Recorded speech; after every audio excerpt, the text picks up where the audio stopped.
He doesn't look at our vineyard to see how much we're growing. He looks to see what we're growing. He looks at our vineyard to see if we're producing the cheap wine or the rarefied wine. You don't believe me? Just let a little backwoods Naboth start producing some of the good stuff.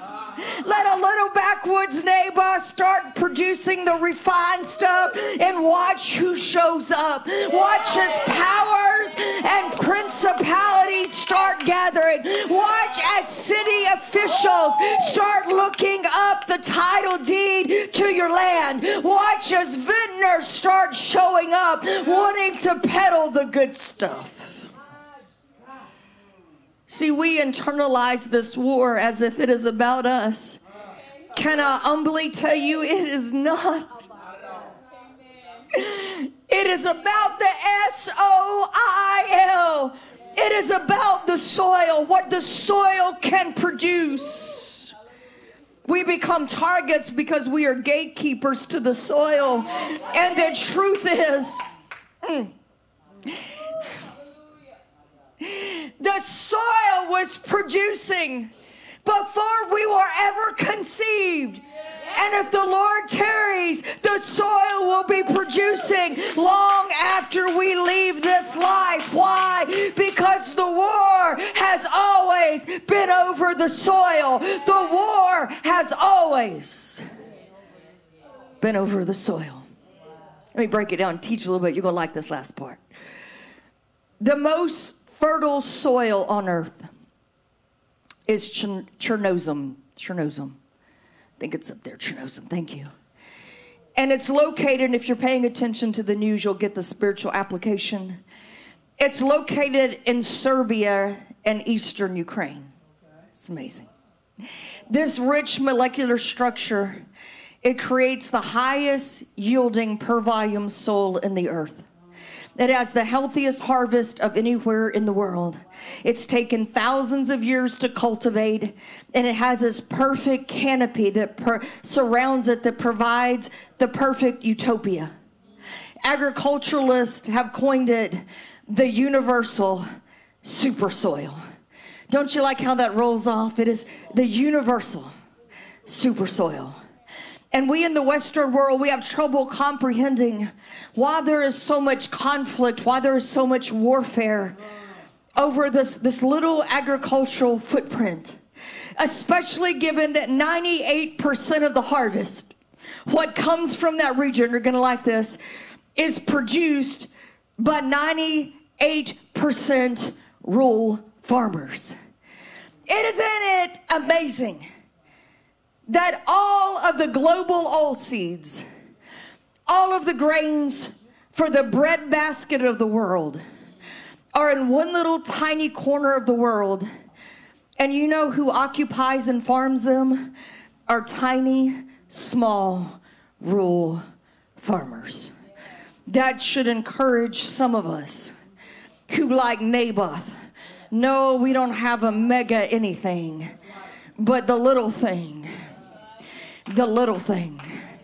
the small thing, it has the potential of being the epicenter of universal super soil. Can I tell you that in much the same way many of us have underestimated the warfare that is over our vineyard because we've not yet discerned that what God has entrusted to us is universal kingdom super soil, that we are in fact the breadbasket for every bit of supernatural activity that happens on planet Earth. And don't get tired on me, listen. If we are to be the epicenter of the last day harvest, then we're going to have to transform our thinking.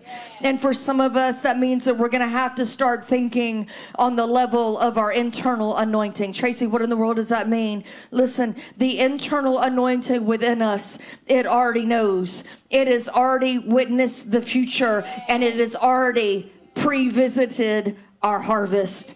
And if we give it permission, It will reveal to us every single thing that we need to know. Please hear me.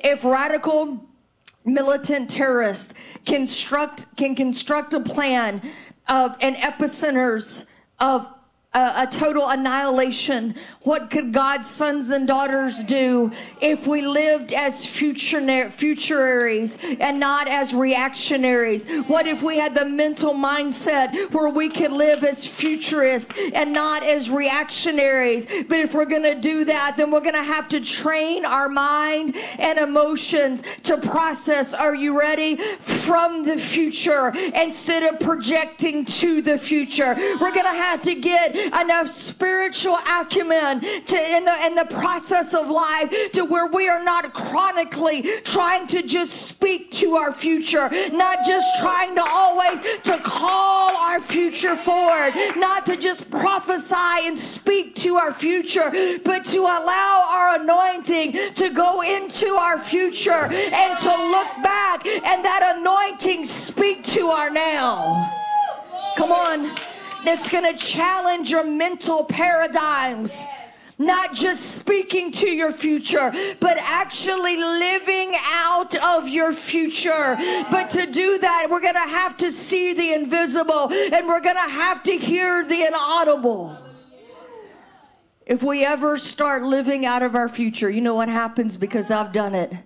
We'll start building barns before we ever plant seeds. We'll draw up blueprint, architectural plans before we ever discover the property. We'll build cribs before we ever conceive. But we have to start thinking and living out of the future.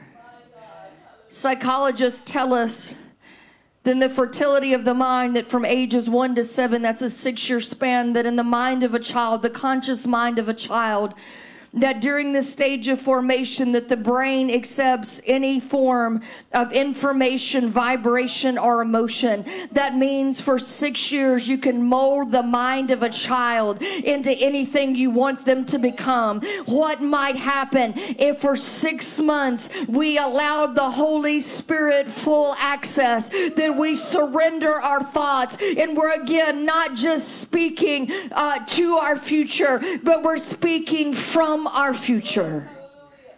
You're getting quiet. You tired? Listen. The anointing will always call us back to the future, because our anointing has already been in the future. And if we will start listening, it will give us information and strategies from the future.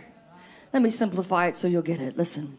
Not that you're not intelligent enough. Let me just simplify it for all of us. The anointing, it will whisper things like this. Lazarus' sickness, it isn't unto death. That's the future. Do you know that Mary and Martha, an entire city, could have saved 3 days of mourning if they would have just listened and lived out of the future?